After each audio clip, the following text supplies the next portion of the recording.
La estrategia del día es traída para ti por BloombergLinea.com.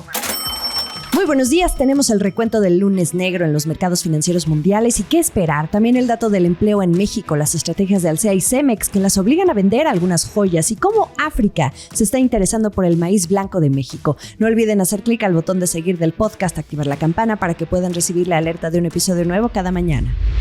¿De qué estamos hablando? Lunes negro en los mercados financieros mundiales. Se fundieron y hubo una ola de ventas de pánico. No hay una sola razón, sino varias que formaron este cóctel molotov que minó el apetito de los inversionistas por el riesgo e hizo que se refugiaran en activos más seguros para salvar sus portafolios y reducir las pérdidas. Las señales vienen desde la semana pasada, con los mercados asiáticos viendo cómo las acciones de las empresas de tecnología entraban en territorio de corrección, es decir, alzas en el precio que terminan moderándose y cayendo a un nivel más realista. Y esto a partir de los resultados de sus reportes financieros al segundo trimestre que no han cumplido con las expectativas del mercado. Por ejemplo, al interior del Nikkei, el índice más importante del mercado bursátil japonés, compuesto por las 225 emisoras más líquidas de la bolsa de Tokio, el 41% no estuvo a la altura de los resultados esperados. Este lunes, la bolsa de Tokio además vio una caída de 13.5% que no se veía desde 1987. Pero antes de esto, la semana pasada estuvo la decisión del Banco Central de Japón de elevar el rango de su tasa de interés de referencia en 25 puntos base y lo que movió las estrategias de carry trade a nivel mundial y que ustedes ya saben que implica adquirir deuda en un país con baja tasa de interés y luego invertir ese dinero en activos de economías que tienen tasas de interés más altas como México o Estados Unidos. La baja tasa de interés mantenía un alto atractivo por el yen y al tener al Banco Central japonés elevando la tasa mientras que crece la expectativa de que la Fed, por otro lado, puede recortar la tasa tan pronto como en septiembre, pues provoca esa volatilidad cambiaria. Todo depende del diferencial de tasas entre dos economías y la estrategia de carry trade. Este lunes 5 de agosto se generó además un efecto dominó, con muchos índices bursátiles de Asia alcanzando históricos poco dignos de presumir, especialmente en los países que dependen de las exportaciones de Japón, Taiwán y Corea del Sur, con índices hundiéndose a doble dígito, más de 10%. Otro índice de referencia, el MSCI Asia Pacífico, se desplomó hasta un 6.7%, borrando todas las ganancias que llevaba en el año y teniendo, escuchen ustedes, su peor día desde la crisis de 2008, también por empresas relacionadas a la ola tecnológica. Aquí, el del arrastre fue el famoso índice Taiwan Semiconductor Manufacturing, que arropa a las empresas de semiconductores. Y para variar, las acciones de las empresas que le proveen a Apple para fabricar sus iPhones se desplomaron luego de que Berkshire Hathaway de Warren Buffett redujera casi a la mitad su participación en Apple. Bien, ¿cuál es el cóctel molotov? La corrección de las empresas tecnológicas en bolsa, pero también una desaceleración inminente de la economía de Estados Unidos que ahora siembra dudas sobre el crecimiento económico mundial. El debate está en que si ante los datos preocupantes del empleo que conocimos la semana pasada, la Fed entonces ya se tardó en recortar sus tasas y ahora probablemente tenga que hacerlo de forma más agresiva para evitar una recesión económica. También la apreciación estrepitosa del yen tras el alza en las tasas que está presionando a la baja el mercado accionario japonés y que también está reconfigurando las estrategias de carry trade. Todo y nada a la vez, como por ahí veía en unos memes que circulaban en redes sociales, ya mejor haciendo mofa de este lunes negro. Y los que terminaron siendo víctimas colaterales del carry trade del yen fueron las criptomonedas, a medida que los especuladores se adaptan a unas tasas de interés más altas en Japón. Ni el gusto de Trump por estos activos impidió un desplome que también viene desde la semana pasada. Bitcoin cayó más de un 16% desde la caída de 13% de los últimos 5 días y el Ether tuvo su caída más pronunciada desde 2021.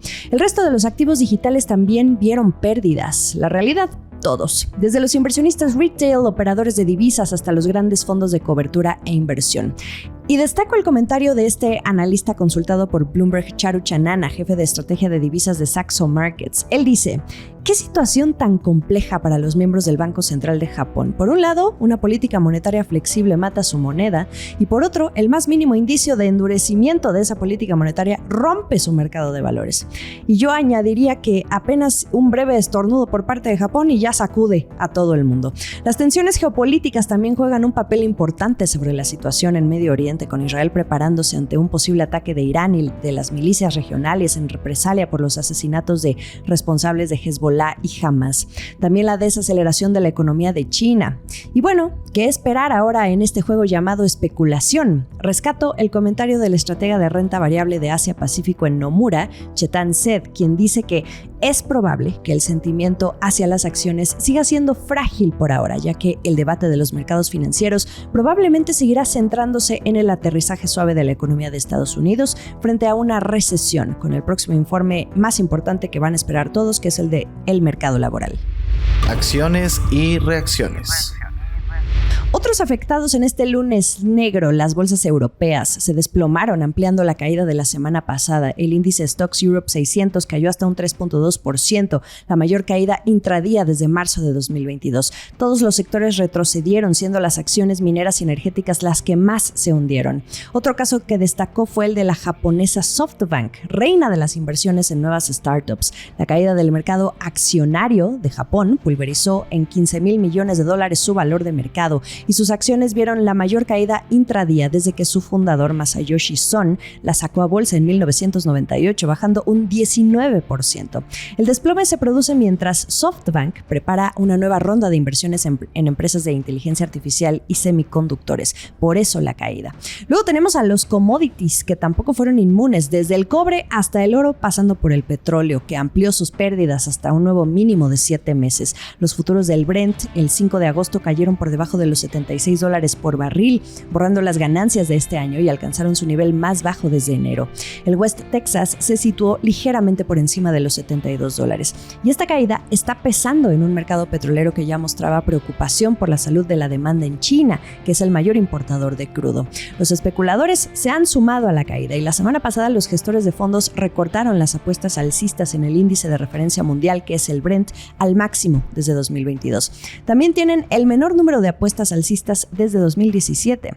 Ahora cambiemos de commodity. El azúcar sin refinar cayó a su nivel más bajo en casi 2 años, pero lastrado por una liquidación en los mercados mundiales más amplios, aunque los fuertes envíos brasileños y las perspectivas de una mayor producción en la India impulsan las perspectivas de suministro. El cobre cayó un 3.8% en la bolsa de metales de Londres, mientras que la plata lideró la caída de los metales preciosos con un descenso de más del 7%. Y el oro, que ha subido un 16% en lo que va de 2024 y que normalmente se beneficia durante los periodos de debilidad económica y de volatilidad, también se vio afectado. Esto es un punto muy importante porque son en estos momentos cuando todos corren a refugiarse en este commodity, pero los inversionistas esta vez estaban cerrando operaciones para cubrir pérdidas en otros mercados. Desde Bloomberg explican que esa es una consecuencia común durante las ventas masivas a gran escala, y los analistas dijeron que el estatus de este metal como refugio pronto debería reafirmarse si la turbulencia continúa. El pulso del peso. Sobre el caso del peso mexicano, permanece por ahora en el piso de los 19 pesos por dólar, entre bajos y altos, luego de la estrepitosa depreciación del domingo por la noche. El presidente Andrés Manuel López Obrador opinó que la moneda tiene un margen de protección y que puede resistir debido a que México cuenta con reservas internacionales de $221,000 millones, así como por el fortalecimiento que registró a la moneda durante su sexenio.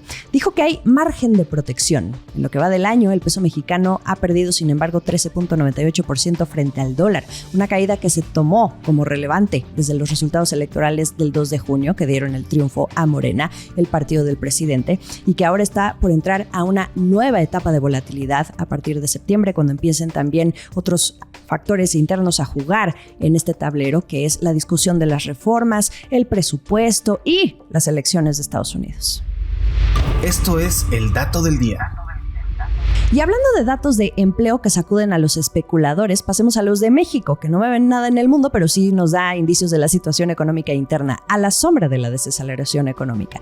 México registró un ligero aumento en la creación de empleo formal en julio, es decir, se vio una ligera recuperación en este mes que da el banderazo al segundo semestre del año. Sin embargo, la creación de puestos de trabajo fue insuficiente para recuperar las plazas que se perdieron entre mayo y junio. Vamos a ver la gráfica si me acompañan en pantalla. En julio se crearon 12,344 empleos formales, y esto equivale a haber crecido 0.1% mensual, de acuerdo con los datos del IMSS. La verdad es que ni siquiera se puede considerar como un ligero crecimiento, es prácticamente nada. El informe mostró que en julio se generaron 36,131 empleos permanentes, pero se perdieron 23,787 puestos eventuales. Entonces, si hacemos la matemática, el dato neto resultó en la generación de esos 12,344 empleos formales en julio. julio. El dato es, como les decía, insuficiente para recuperar los 54,758 empleos que se perdieron en los meses de mayo y junio. Mónica Flores, presidenta de Manpower Group Latinoamérica, dijo en una nota de análisis que a nivel general el ritmo de creación de empleo formal es menos acelerado que el año pasado, pero destaca que al menos no hay destrucción o despidos masivos. Los sectores económicos con el mayor crecimiento porcentual anual en puestos de trabajo en julio fueron el de transportes y comunicaciones, comercio y construcción. En otras noticias. Dos empresas mexicanas están vendiendo una que otra joyita. Alsea, de la familia Torrado, a un año después de vender El Portón, ahora se despide de otra marca, pero en España, Burger King. La está vendiendo a Burger King Spain e involucra 54 restaurantes, pero no precisa cuánto van a obtener de esta operación que esperan se concrete a finales de este año. ¿Y por qué está vendiendo Burger King Alsea en España? Por la estrategia que trae esta empresa de simplificar su portafolio de marcas en aras de privilegiar eficiencias e incrementar la rentabilidad del negocio, que tiene otras marcas estrella en su portafolio como Domino's y Starbucks. Y como parte de este plan, en 2023, Alsea ya también vendió 15 unidades de los restaurantes El Portón y Corazón de Barro. No sé si ya les refresqué la memoria. Y en otra historia completamente diferente, tenemos a Cemex, que va a vender en $950 millones sus operaciones en República Dominicana, un mercado que alguna vez fue considerado como su joya secreta y cuyo movimiento ya se veía venir desde el año 2023, cuando Bloomberg News lo adelantó. Los activos, que incluyen una planta de cemento con 2 líneas de producción integradas y activos relacionados de cemento, concreto y agregados y terminales marítimas, además del negocio de exportación a Haití, fueron vendidos a Progreso Holdings, otra empresa del ramo con sede en Guatemala. No es la primera vez que Cemex le vende algo a esta compañía, ya lo hizo con sus operaciones en Costa Rica y El Salvador. Y aquí también hay una razón poderosa para vender lo que algún día les dejó, y ese es el plan de rebalancear el portafolio de Cemex hacia mercados más maduros como Estados Unidos, donde esta compañía planea generar el 40% de su EBITDA. El dinero de esta venta le ayudará a financiar la estrategia de crecimiento con inversiones complementarias en sus principales mercados. El último sorbo. ¿Cómo puede ayudar el maíz mexicano para responder a los efectos de El Niño en África? Este fenómeno meteorológico que se genera cada cierto tiempo por el calentamiento del Océano Pacífico y que provoca afectaciones en las cosechas de alimentos básicos. Bueno, el Programa Mundial de Alimentos de la Organización de las Naciones Unidas está buscando 290,000 toneladas de maíz de países tan lejanos como México, pero también Ucrania, por ejemplo, para hacer frente a la sequía en el sur de África después de que El Niño arrasara con todas las cosechas en toda la región. Aunque se suele depender de Sudáfrica para el suministro de maíz, normalmente el mayor exportador del continente, la cosecha de ese país también se redujo en cerca de una quinta parte, lo que está limitando la cantidad del grano disponible para la exportación. Pero ayudar al sur de África es difícil porque los residentes de la región comen principalmente maíz blanco en lugar de la variedad amarilla, que es popular en otros lugares, pero muchos países, como sabemos, la prohíben la importación de grano modificado genéticamente a menos que esté molido. Ya ven aquí el pleito interno incluso que existe desde el gobierno de Andrés Manuel López Obrador con el maíz amarillo. En una historia muy interesante que trabaja Bloomberg desde Johannesburgo, sabemos que unas 27 millones de personas de 7 países van a necesitar ayuda desde finales de este año y hasta marzo de 2025. De ahí que estén volteando a ver a México y tienen algunas licitaciones ya preparándose para el suministro de maíz blanco, siendo uno de los pocos países, México, que cultiva cantidades sustanciales de esta variedad. Esperan comprarle unas 100,000 toneladas. También pretenden conseguir la misma cantidad de Tanzania, que ha tenido una cosecha abundante en esta temporada, y pequeñas cantidades de maíz amarillo molido proveniente de Ucrania. Esta sería la primera vez que se esté buscando traer grano de México en transacciones comerciales. Interesante, y al menos una ventaja de entre la insistencia del presidente López Obrador de privilegiar al maíz blanco.